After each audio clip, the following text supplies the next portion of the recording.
പൊന്നെ ഇങ്ങനെ ഒന്ന് ആലോചിച്ച് നോക്ക്. നിങ്ങളൊരു ദിവസം നിങ്ങളുടെ ജോലിയൊക്കെ കഴിഞ്ഞ് വീട്ടിലേക്ക് വരുന്ന സമയത്ത് ആകെ അലങ്കോലായി കിടന്നിരുന്ന നിങ്ങളുടെ വീട് ഒരാള് അതിക്രമിച്ച് അതിന്റെ ഉള്ളിൽ കയറിയിട്ട് എല്ലാം അടിച്ച് തുടച്ച് ക്ലീൻ ആക്കിയിട്ടിരുന്ന എങ്ങനെ ഉണ്ടാവും? അടിപൊളിയല്ലേ? കഥ നടക്കുന്നത് ന്യൂജേഴ്സിയിലെ ചെറി ഹിൽ എന്ന് പറയുന്ന ഒരു സ്ഥലത്താണ്. ഈ ചെറി ഹില്ലിലുള്ള 227 അപ്പാർട്ട്മെന്റിൽ താമസിച്ചു വരുന്ന ദമ്പതികളായിരുന്നു ബെത്ത് മോട്ട്സെല്ലും ആൻഡ് അവരുടെ ഭർത്താവ് ടോം മോട്ട്സെല്ലും. അങ്ങനെ ഒരു ദിവസം തന്റെ ജോലിയൊക്കെ കഴിഞ്ഞ് വീട്ടിലേക്ക് തിരിച്ചെത്തിയ ടോം മോട്ട്സെൽ കാണുന്നത് ആകെ നാശകോശമായി കിടന്നിരുന്ന തന്റെ വീട് ആരോ അതിക്രമിച്ച് കയറി അടിമുടി ക്ലീൻ ആക്കിയിട്ടിരിക്കുക. ഇത് കണ്ട ടോം മോട്ട്സെൽ അപ്പൊ തന്നെ വീഡിയോ എടുത്ത് തന്റെ ഭാര്യക്ക് അയച്ചു കൊടുക്കുക. ഇത് കണ്ട തന്റെ ഭാര്യയെ ബെത്ത് മോട്ട്സെല്ലും ഞെട്ടിപ്പോവാണ്. കഥ ഇൻട്രസ്റ്റിംഗ് അല്ലേ? ഞാൻ പറഞ്ഞുതരാം, നീ കേക്ക്. പൊന്നെ, അപ്പൊ ഇനി ഈ കഥ മുന്നോട്ട് പോകണമെങ്കിൽ നമ്മൾ ഒരാളെ കൂടെ പരിചയപ്പെടണം.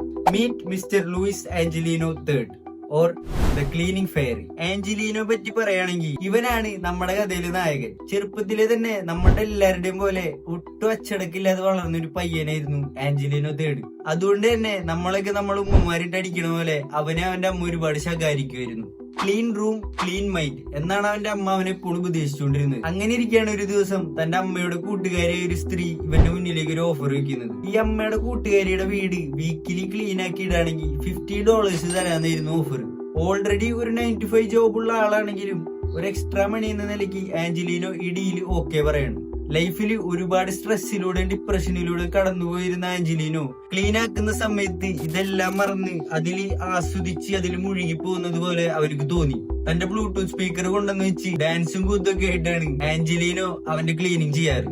ഇങ്ങനെ ചെറിയൊരു എക്സ്ട്രാ മണിക്ക് വേണ്ടി തന്റെ ഫ്രണ്ട്സിന്റെ അപ്പാർട്ട്മെന്റ്സ് ഒക്കെ ക്ലീൻ ആക്കി വന്നുകൊണ്ടിരുന്ന ആഞ്ചലിനോ ഈ ക്ലീൻ ചെയ്ത വീടുകളുടെ ഒക്കെ ബിഫോർ ആൻഡ് ആഫ്റ്റർ വീഡിയോസ് ഉണ്ടാക്കി തന്റെ ടിക്ടോക്ക് പേജിൽ ഷെയർ ചെയ്യുമായിരുന്നു. അങ്ങനത്തെ ഒരു ടിക്ടോക്ക് വീഡിയോ കണ്ടിട്ടാണ് തന്റെ ഫ്രണ്ടിന്റെ വർക്ക്മേറ്റ് ആയ ഒരാള് ആഞ്ചലിനോനെ വിളിച്ചിട്ട് തന്റെ അപ്പാർട്ട്മെന്റ് ക്ലീൻ ചെയ്യാൻ വേണ്ടിയിട്ട് ആവശ്യപ്പെടുന്നത്. ക്ലീനിങ് ഒരു പാഷനായി മാറിയ ആഞ്ചലിനോ രണ്ടാമതൊന്നും ആലോചിക്കാതെ ഓക്കെ പറഞ്ഞ് ഫോൺ വെക്കുകയാണ്. ഫോൺ വെക്കുന്നതിന് മുന്നേ ആ ക്ലയന്റ് ആഞ്ചലിനോട് അടുത്തൊരു കാര്യം പറഞ്ഞിരുന്നു. നീ അവിടെ എത്തുന്ന സമയത്ത് ഞാൻ അവിടെ ഉണ്ടാവില്ല, ഞാൻ ജോലിക്ക് പോയിക്കായിരിക്കും.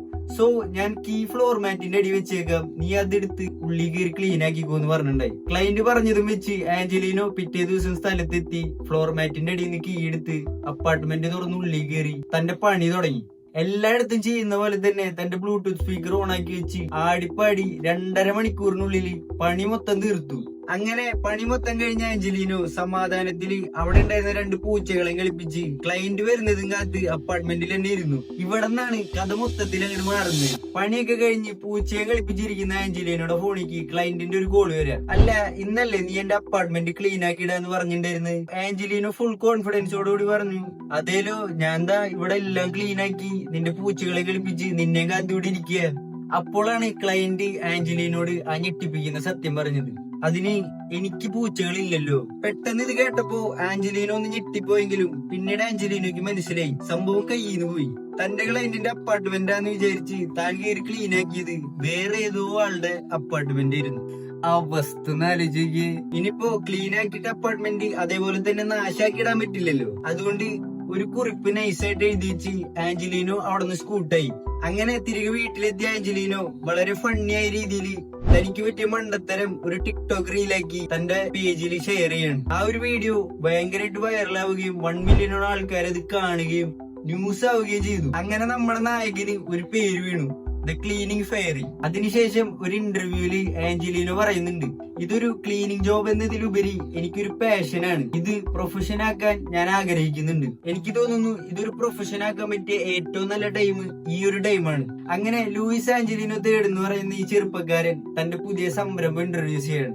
അതിന് അവൻ നല്ലൊരു കിടിലെ പേര് ഇട്ടു, ദ ക്ലീനിങ് ഫെയറി. ആ ഇന്റർവ്യൂവിൽ തന്നെ ആഞ്ചലിനോ ഈ വേൾഡിന് ഒരു മെസ്സേജ് നൽകുന്നുണ്ട്.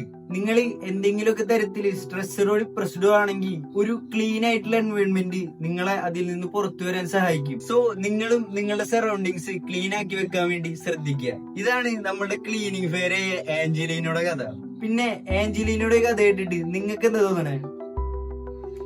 എനിക്കൊരു കാര്യം തോന്നുന്നുണ്ട്, എന്റെ റൂമൊക്കെ ആകെ അലങ്കോലായി എടുക്കുക. ഞാൻ അതൊന്ന് ക്ലീൻ ആക്കി ഇടട്ടെ. അപ്പൊ ശരി, ബൈ.